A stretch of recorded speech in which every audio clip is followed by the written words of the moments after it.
Hello, hello, hello. You are up front with Frank Rothstein on the City World Radio Network, broadcasting live because, believe me, I wouldn't want to do two takes of this. Sitting with me, as always, a woman who not only owns Skies Crescent Radio, where we broadcast in every service possible, she's also the producer of the Funkadelic Family Showcase, which I just found out is 24 episodes long. Everyone say hello to the somewhat remiss Jade Zabrick. Hello, Jade. Hey, shout, that's the best we got. She's a little bit under the weather this week, so between the two of us, don't walk into the studio. Our phones are open in case you want to hear one of us sneeze and the other one ache. It's 646-690-2976, 646-690-2976. Hello to everyone on Live Me, and I'm sure I'm going to get lots of robots there and a couple of human beings. I'm hoping for that, which should tie the audience for my City World radio show. So I may have 4 people. This is good. I want to see like a wave being created in the news. There's a lot going on this week, as we all know. Well, we all know about Notre Dame. The cathedral has burned. We know that. You're busy sneezing.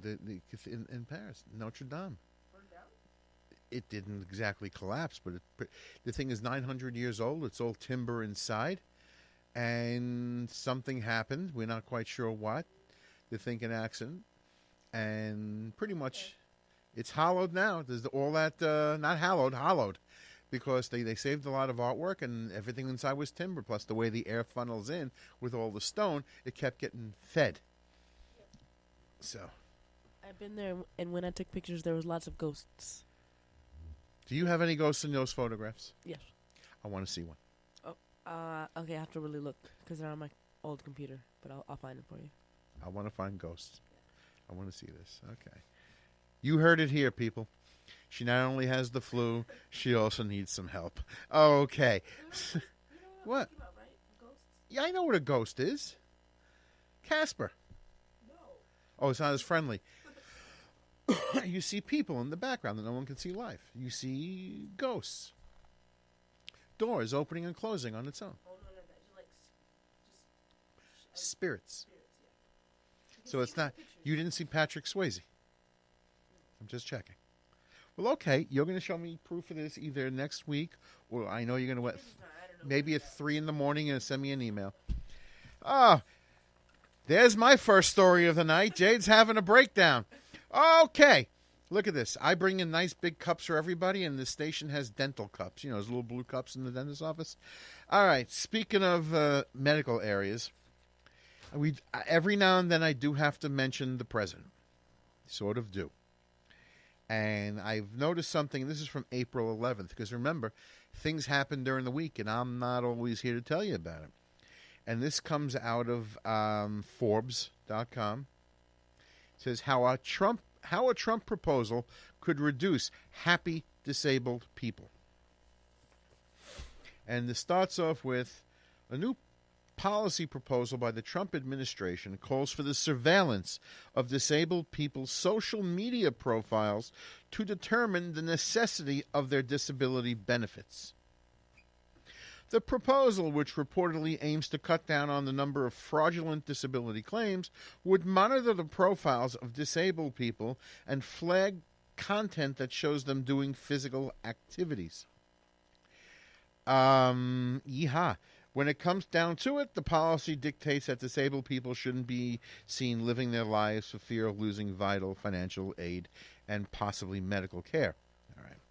The administration has been working closely with the Social Security Administration and in effort to reduce false claims, believing that social media holds a cache of information regarding eligibility of Social Security disability benefits. Well, they have a point about that. One thing about the internet and social media, it's not an important place, but it's a very telling place. So, yeah, people will tell you who they are and what they're doing. However, this guy is crazy. This administration is nuts. So pretty much if you're not strapped to a stretcher as a quad, strapped to your bed, you're at risk. A person in a wheelchair who cannot feel their legs but have good use of their hands can throw a frisbee. They can go to a barbecue. They can be seen laughing. What else here? The proposal, like many of its policies regarding disabled people, shows a fundamental misunderstanding of disability that takes advantage of how social media operates in order to cut them off from the support they need. Okay, I can keep on going with this. Let me see if there's any numbers here so I can quickly do my 30-second commentary, which will be, see, crazy. All right, this is just a lot of extra stuff here. This used to be done, well, during lawsuits. If there's like a really big suit going on, you know that people who are suing are being watched. That's what they're doing. Your lawyers will always tell you, be careful. Don't do anything.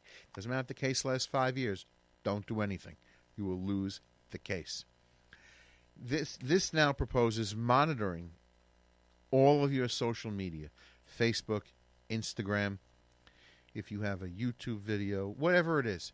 If you are having a good time, they will look to pull your financial plug. That's the first story. Shall I go for some more?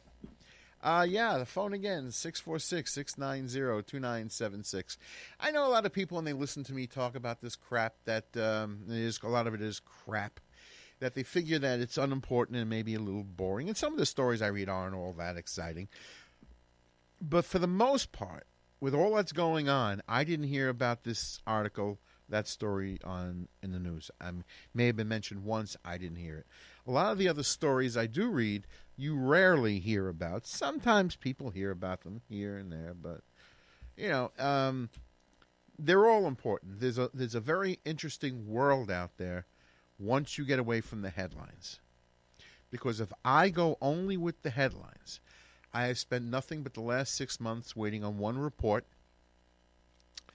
and to see who gets fired next. Oh, well. What can I say? See what I mean? I still can't believe you're 24 episodes deep in production. I'm just hearing about it now. Yes, at the Funkadelic Family Showcase. Sounds like I'm waiting for a Bob Hope Christmas special, but Jade's the producer. She's in charge. She's in the background. She's yelling action. Do you yell action? Do you yell cut? No. You don't know those classic cliche director things? I'll teach you. So, anyway, we have other stories going on. What else is... Oh, man. Texas is going to require elementary students to learn how to write in cursive as part of their new statewide curriculum. Wow! I never heard of that. A kid learning to write in script. I never heard of it. This was actually sort of faded off about 20-ish years ago. They stopped teaching penmanship in school. They gave you a little basic thing to practice with, but really it wasn't being taught. Now you're finding out that kids really can't write their name. But as I mentioned the other week, they really can't tell time either. That's why in England they want to get rid of regular clocks, wall clocks, or in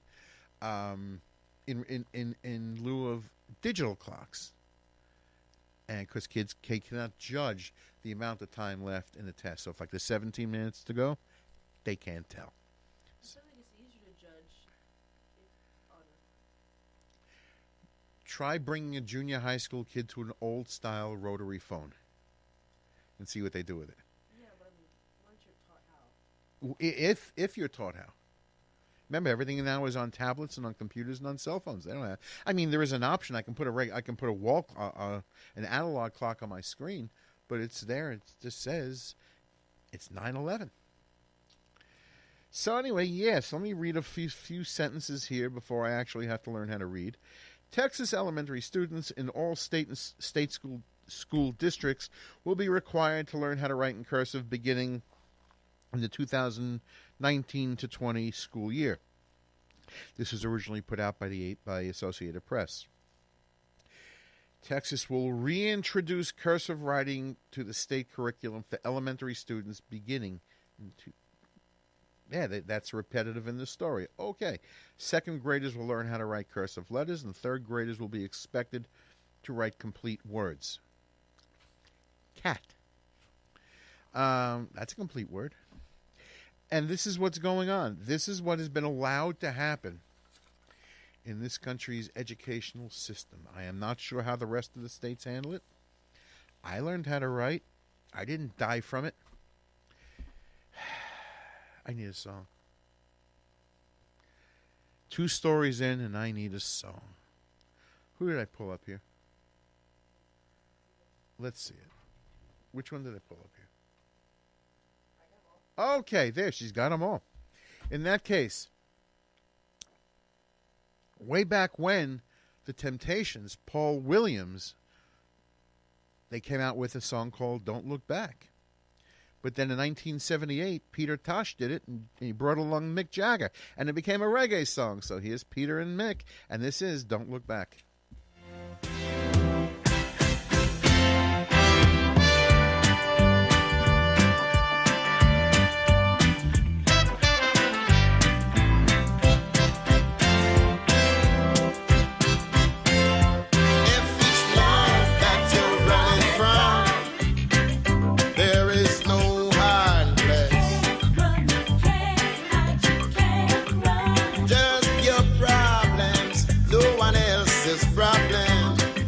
Just have to face. Oh, if you just put your hand in mine, we're gonna leave all our troubles behind. We're gonna walk and don't look back. Don't look back. Gonna walk and don't look back. Don't look back. Now if your first lover let you down, something that can be done. Tell her what to do, bro. Don't hear your faith in love, remembering what become. Oh no. So if you just put your hand in mine, we're gonna leave all our troubles behind. Gonna walk, don't look back.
Somehow I always enjoyed that version better than the Temptations, even though it's a great song either way. But I always liked it.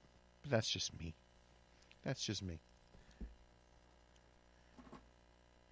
So anyway, we have other stuff going on. Let's see. One proposal I am all for is North Carolina bill would add convicted animal abusers to an online registry like sex offenders. Good. And it says, and this comes from CBS News, a North Carolina bill would put animal abusers' names and faces on an online registry, much like a sex offender registry. North Carolina Animal Abuser Registry Act was introduced by Senator Floyd McKissick and Danny Britt. If the bill becomes law, anyone in the state who abuses an animal after January 1st, 2020 would be added to the public database after the first offense, and an animal abuser and their photograph, the animal abuser and their photograph will be on the registry for the next 2 years. A second offense would put the abuser on the list for 5 years. How about jail? I like the idea they're going on a list. But how about jail, or how about they can never own a pet again? How's that? If you make it to a listen, if you cannot go around near zoos, you cannot go around near dog parks. You can't do that. That's what goes on with the Registry Act for sex offenders. Let's keep these people away from animals.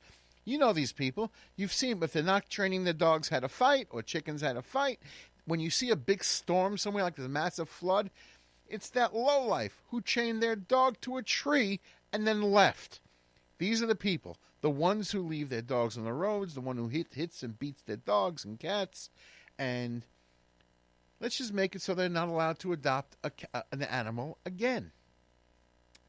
Anyway, the bill states would be forced to give up any animals they own. A repeat offender would be added to list multiple times, would have to give up their animals, and would not be able to own any other animals for the next 5 years. God knows what will happen in the 6th year. Okay. Well, anyway, that's the nature of that law. I sort of like it, and I hope they pass it. I don't like it. Uh-oh, I dropped the cup, the dental cup. You heard that. I hate people who abuse animals. I'd like to abuse them. That's all I got to say. In a more humorous story, oh man, from the New York Daily News, this was dated April 11th. Former city human resources employee pleads guilty to using public money for a voodoo hex on ex-boyfriend. I guess she sang "I Put a Spell on You" and stuck a pin in a doll. And it says here, a voodoo hex on an ex-boyfriend using taxpayer money will cost the former city human resources employee dearly. Elena Bauta? Bauta? Okay, for this purpose, it's Bauta. Of the Bronx, faces around 2 years in prison after pleading guilty on Thursday to running a scheme in which she awarded over $300,000 in benefits to people who didn't need them. The money went to family, friends, and even a supernatural specialist who put a spell on her former flame. HRA employees like Elena Bauta are trusted to use their... Okay, I don't have to read any more of this. I don't have to read this. She has agreed to forfeit $256,000. I'm dropping my headphones. $348 and that she has, and pay an additional $312,408. And why am I squinting while I'm reading this, Jade? Because these are crappy lights. Oh wow! So this is like a near $600,000 fine. She put a spell on him. I wish I could sing, but that's what she did. Everyone go to their computers, go to YouTube, and play Screamin' Jay Hawkins. I put a spell on you. What else is there? Oh, man. People are just dumb. It's 9:21. I am not using my computer because I think it's seen better days. And I noticed that if I don't bring my computer here, I don't have to carry anything. I can carry everything in a lunch bag that I need. It's still smaller than your guitar. So... You want another song? I should stop talking for a minute. Which number did you pick? 5, that's right. Number I asked you to pick. Okay, so if we all remember as kids, we remember Biz Markie singing "You Got What I Need." However, that was not the original version. That's really a cover song, or as I like to call them now, rent-a-songs, because he keeps the basic premise, then he just uses some different lyrics. Anyway, the original was done by Freddie Scott. I'm sure people have heard this in movies or wherever. This is from 1968, and this is "You Got What I Need."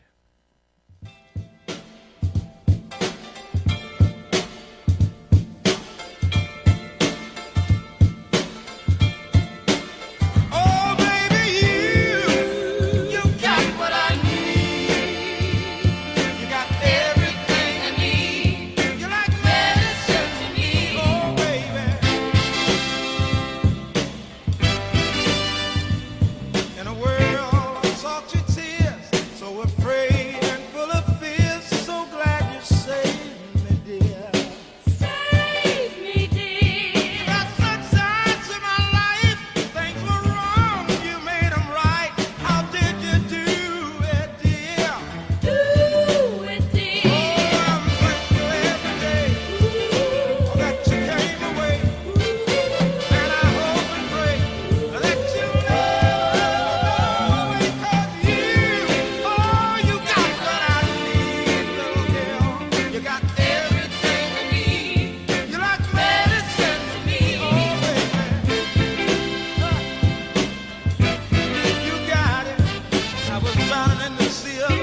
That was Freddie Scott.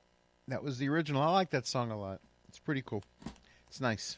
It really is nice.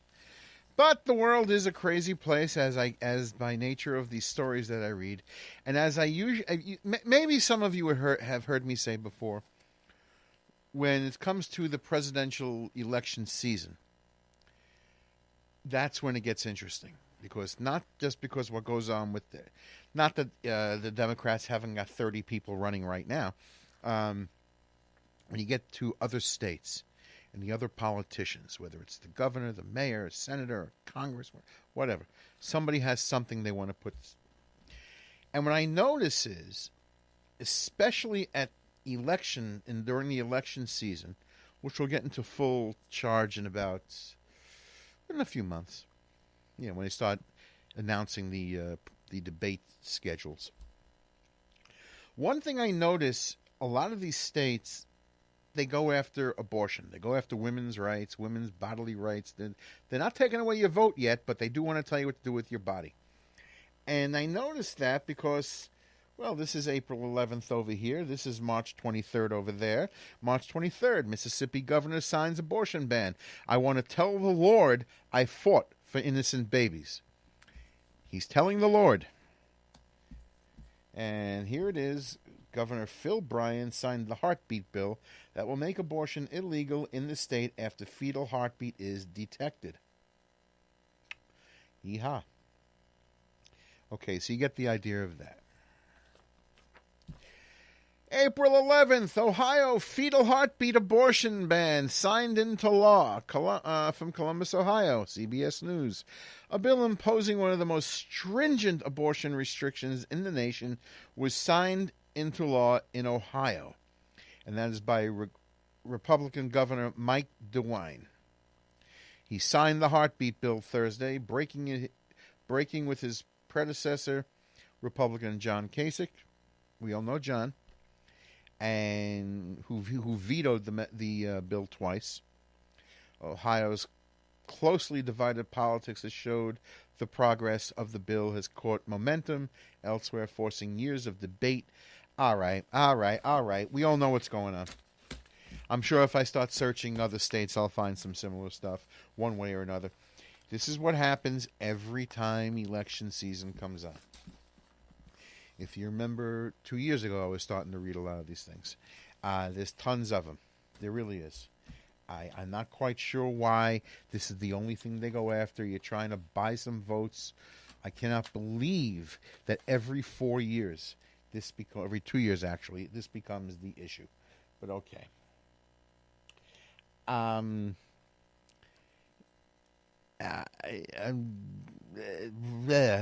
Every woman becomes pregnant at a different time, and they don't even know that. A lot of them don't even know they're pregnant. But for those who do know, at the time the baby, and there's not even provisions for incest or rape, or the baby will self-destruct in 5 minutes, or anything. You are simply bound by law now. And I know what's going to happen. You're going to see people looking for other ways to get things done.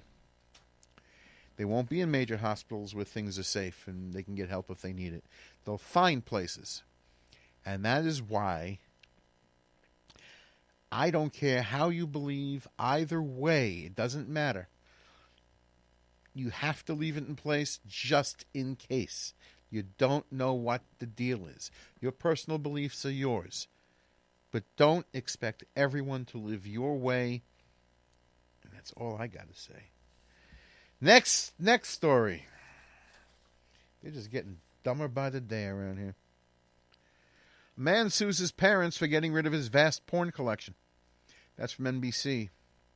This is from the 15th. This is from yesterday. The man's parents admitted they dumped his 12 boxes of pornographic films.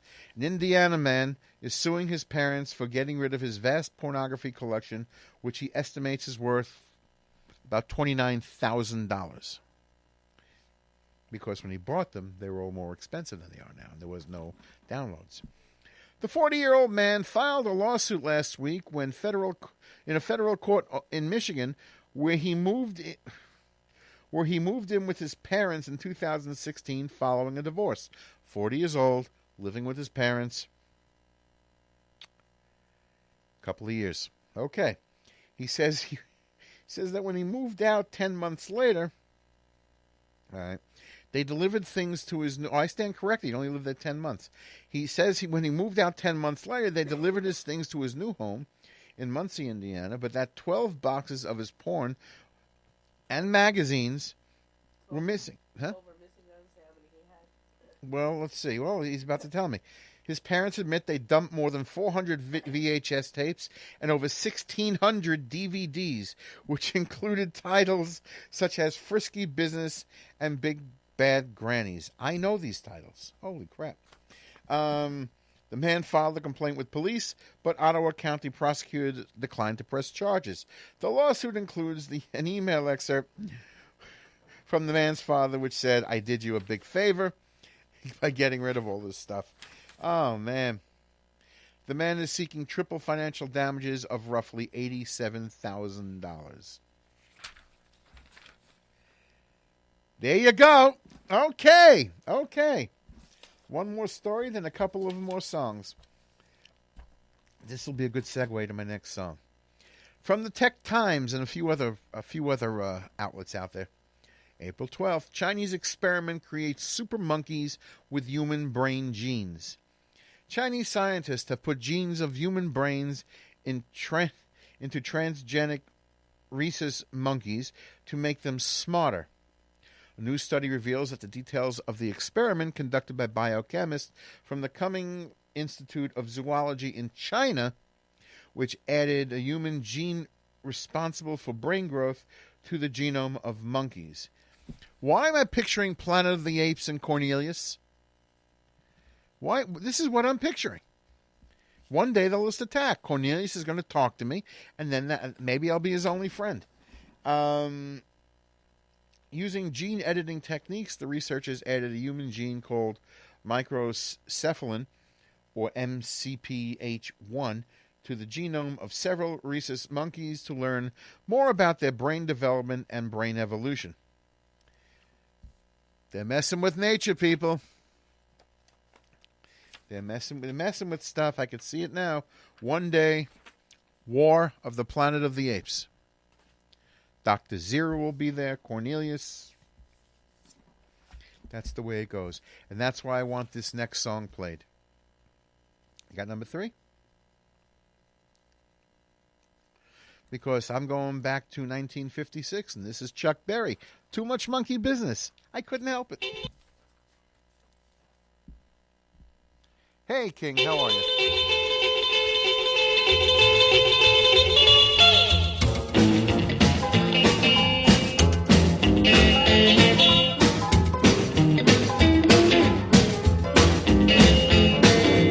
Running to and fro, hard working at the mill, never fail in the mail, yet come a rotten bill. Too much monkey business, too much monkey business, too much monkey business for me to be involved in. Salesman talking to me, trying to run me up a creek, say you can buy it, go on, try it, you can pay me next week. Too much monkey business, too much monkey business, too much monkey business for me to be involved in. Blonde hair, good looking, trying to get me hooked, want me to marry, get a home, settle down, write a book. Too much monkey business, too much monkey business, too much monkey business for me to be involved in.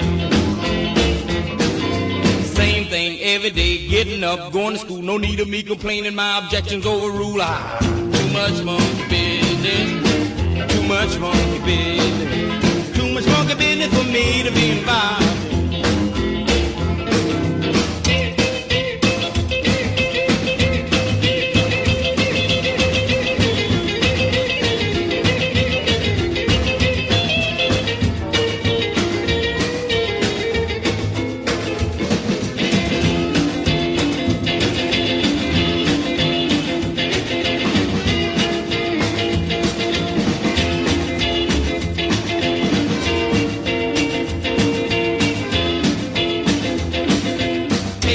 Something wrong, dime gone, will mail, order suit operator for telling me a tale.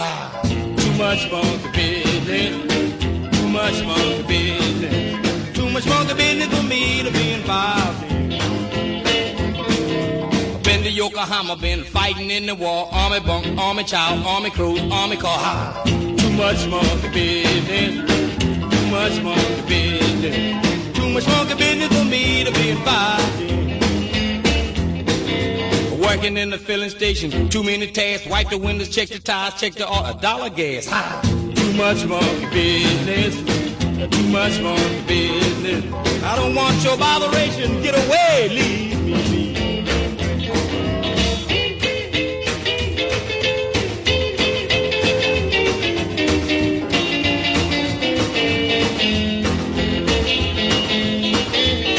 Too much monkey business for me.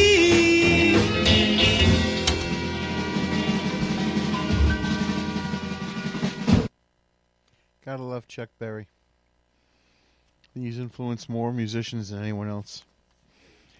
But I couldn't help but play that song. When I first read this article, I had to play something. It just popped up in my head, in my limited mind. But I like that song. You know, there's a lot going on in the world, and between the spring that does not want to get here, even the summer coming up soon, and well, actually, the only good news I have now, even though I think they're losing tonight, is the Mets are having a good season so far. I know I'm jinxing them for tonight, but they were losing when I looked at the game before. But that's it. That's the sports report. The Mets are doing okay. I'm a happy guy. Yankees are under 500, but I don't care. The Mets are doing good. Speaking of baseball. Oh, man. I got this from ABC News on April 10th. Beware of the T-shirt cannon, according to a Houston Astros fan. This is New York State.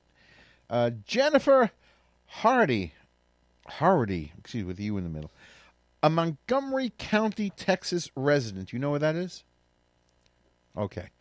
Filed suit against the Houston Astros on Monday, claiming that a T-shirt fired into the crowd at a game last July irreparably injured her left index finger. The woman is asking for $1 million in damages. Yeah, wow. You know when you go to like a show or a big game, poof, that's what it hurt her. How $1 million? There's How about just medical bills? We get to that. Well, let's see. She was sitting in the third base stands about halfway up the first deck at a game against the White Sox on July 8th, when the team's mascot, Orbit, launched a T-shirt from the close range and smashed into her left hand, fracturing her finger. Her finger was fractured, Jade. Okay, so now, Yeah, but that doesn't cost $1 million. please be patient. At first, I was like, oh gosh, that really hurt. First of all, if I'm breaking my finger, I'd not be yelling, oh gosh. No, it doesn't hurt right away. It doesn't always hurt right away. You've broken bones before, right? I broke a finger or two. I broke an ankle. It didn't hurt until 10 minutes in. Well, maybe so, but the first words out of my mouth will not be, oh gosh. Well, Dadgummit. this is Texas. All right. Anyway, so she was like, oh gosh, that really hurt. As she told Houston ABC station KTRK in an interview, but it was a T-shirt. Surely it didn't do any damage. I'm sure it's jammed. I feel like I'm reading a kid's story. As the rest of the game went on, I told my husband I think something's really wrong with it, she continues. She went to the emergency room after the game, and she was told the finger was severely fractured and would require surgery to reconstruct it. And that's according to the lawsuit. 4 days after the incident, she had surgery to place 2 screws in her finger, but even after months of physical therapy, she continued to suffer pain, swelling, and loss of range of motion. The woman underwent a second surgery in October to increase the possibility of regaining some use of her finger. The lawsuit outlines 8 different areas in which the Astros were allegedly negligent, including failure to use reasonable care in firing a T-shirt cannon. Don't they always point it up just a little bit, never to fire it? It's not like they took aim at her. Anyway, so she did go after the Astros. It was a life-changing event that I think happened. If I think if it happened to anyone else, they would feel in some. Oh, please. The Astros responded they do not agree with the allegations, and even one step further to say they won't be stopping the promotion. So yes, the T-shirt cannon shooters still have a job. Anyway, she really was looking for her expenses to be covered. Over $15,000 in medical bills. She initially went to the. You would think, but the Astros not wanting to admit that they're wrong about this, because everyone buying a ticket into a sporting event understands that, especially at a baseball game. So, anyway, the lawyer that she's using says the damages that she suffered are in excess of $1 million. Her lawyer, Joe Gibson, said, and so the fact that we are forced to file this lawsuit, you have to put what you think the case is worth. Good going, Jason. Jason Gibson, good going, man. Get your third. So, yeah, there you go. Watch out for that killer T-shirt cannon. I've never had a T-shirt come anywhere near me. I did catch a beer can once in a parade. I should have sued. It hit me. I caught a guitar pick once in a concert. I could have sued. No? I'll give it a shot. It's 9:41. This is what's going on in the world right now. Let's see. I'm going to play another song, but what the hell? I got to read these. I'm on a roll. I can always get out of here with music. California lawmakers want to ban mini toiletry bottles in hotel rooms. That's from April 14th, and that is from CBS Los Angeles, KCAL 9. Those little complimentary shampoo bottles you see in and skincare and all that stuff you see in hotels, they want to get rid of them. State lawmakers are proposing a bill that would ban the single-use mini bottles of shampoo, conditioner, and lotion that are often found in hotel rooms. The proposed law would reportedly go into effect in 2023 and would encourage hotels to provide products in bulk dispensers. Like when you see like a hand sanitizer thing on a wall somewhere. They want to cut down on plastic waste. Assembly member Ash Kalra, my eyes are shot. Ash Kalra of San Jose co-authored the bill known as AB 1162 that would prevent vacation rentals from providing products in bottles smaller than 4 ounces. What am I going to steal when I go on vacation? Soap? There goes my shampoo, which I keep in my little bag here. There goes everything else I want to take. I keep going back. If you remember, I played a bit by George Carlin a few months ago called Saving the Planet. Now, I can't quote him, so I'll just sort of paraphrase. I'll give you the gist. One of his big bits were that humans have the arrogance to believe that we can save the planet. Going with the Earth is going to be just fine. Earth is going to be fine. The Earth is around what? 5 billion years? We're here around what? 200,000 years? And we believe that we are going to save the planet because of plastic. And then one of his better lines was, Earth isn't going anywhere, folks. Earth is going to be just fine. We're going somewhere. One day the Earth will just shake us off in favor of its next experiment, next breed of life. But pretty much, yeah. First of all, I believe if you put in giant dispensers into a hotel room, somebody will have a way of getting into it and tainting the soaps and the shampoos and whatever else, and you'll have a bunch of people either being poisoned somehow or simply screwed one way or another. Not everything has to be a thing. Little 4-ounce bottles are not a big thing. That's how I got to think about it. Because otherwise, it's all stupid. People are actually thinking about this. This is what law can we go before the state and try to pass today. I got it. We'll get shampoo bottles. Now we have the laws banning plastic bags in a few states. They're trying for shampoo bottles. When Mayor Bloomberg was here, he went after straws. Everybody's after plastic. Now I understand that when people dispose of plastic, they're pretty sloppy about it. I've seen what happens with animals. Yeah, I have seen it. There is Plastic Island in the ocean, which is all the plastic lumped together, so it is an island. But something like this, it just seems a bit of a waste to even think about it. It's 9:45. We're doing okay. I'm almost done anyway, so I know I'm doing okay. Jade's hanging tough. She's holding her insides in. She's got her ribs being squeezed. She's doing okay.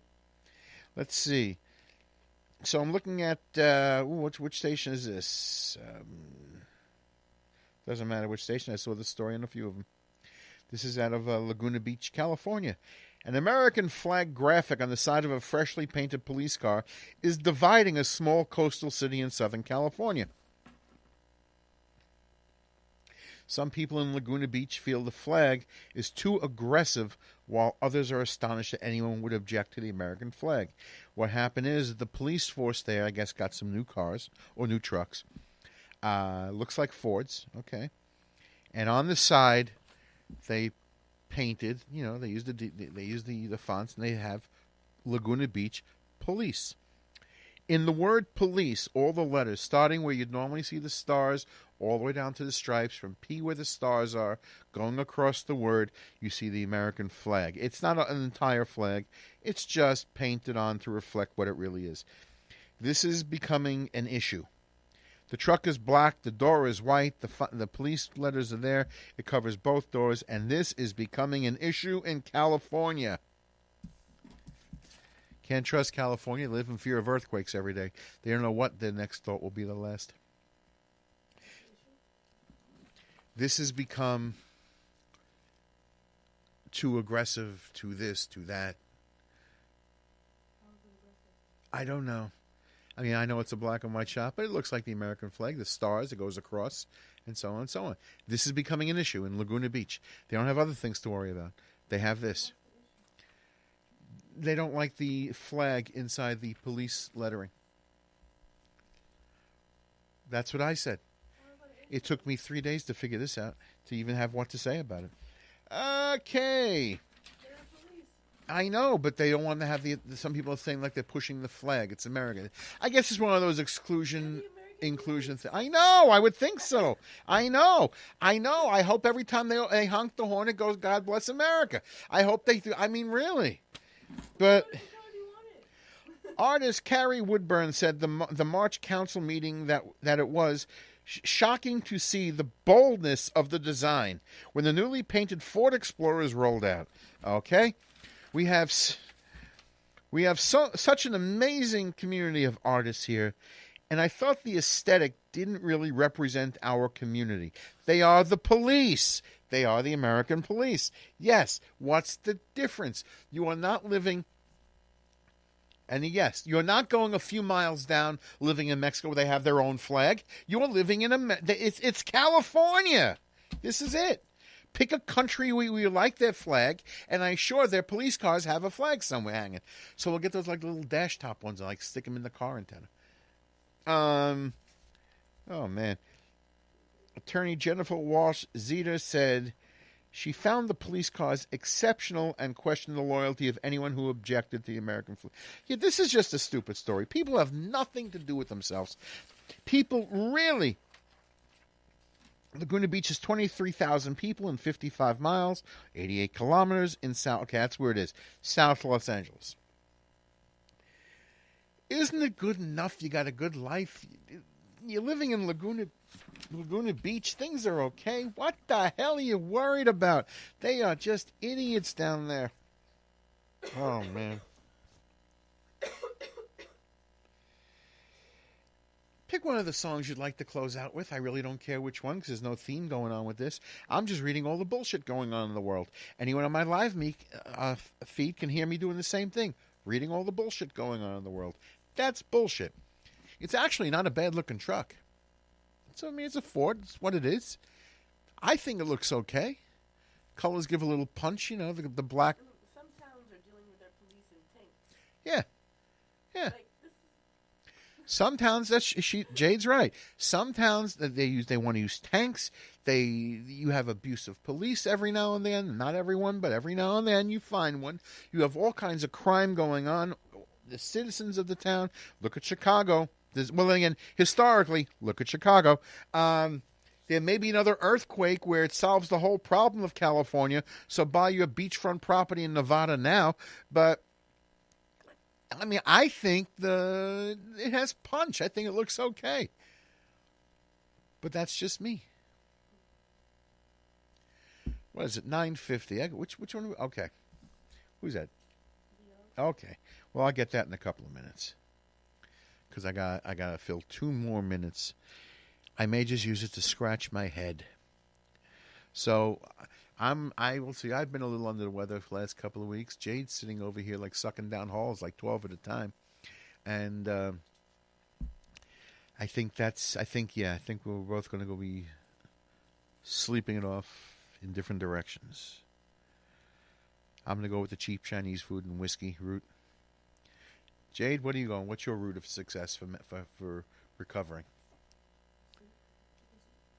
when I'm making myself food, Do you bring me any? I don't think at the house. You see this? You see what I deal with here? You see this? Oh, man, this is so pathetic.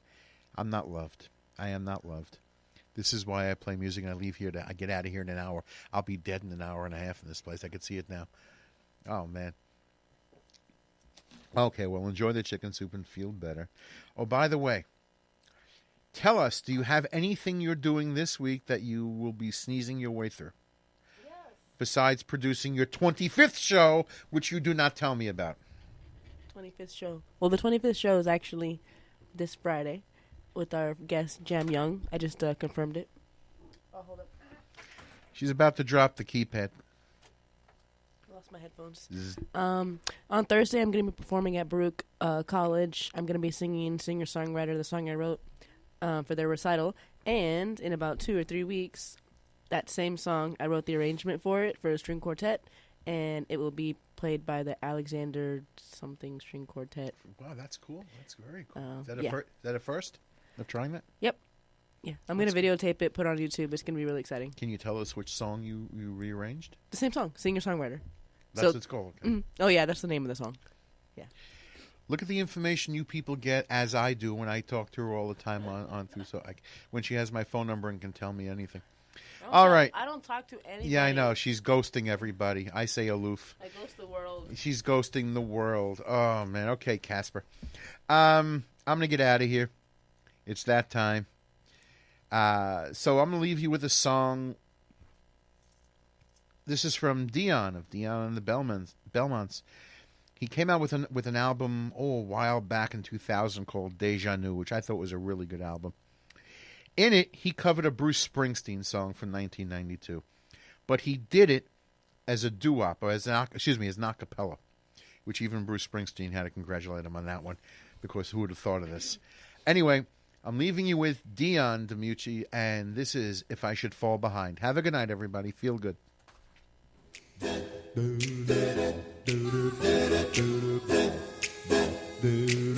We said we'd walk together, baby, come with me. That come the twilight, should we lose our way? If as we were walking, our hands should slip free, I'll wait for you. Should I fall behind, wait for me. We swore that we would travel, darling, side by side, and we help each other to stay in stride. But each lover stand far so differently. Girl, I'll wait for you. If I should fall behind, wait for me. Now everyone dreams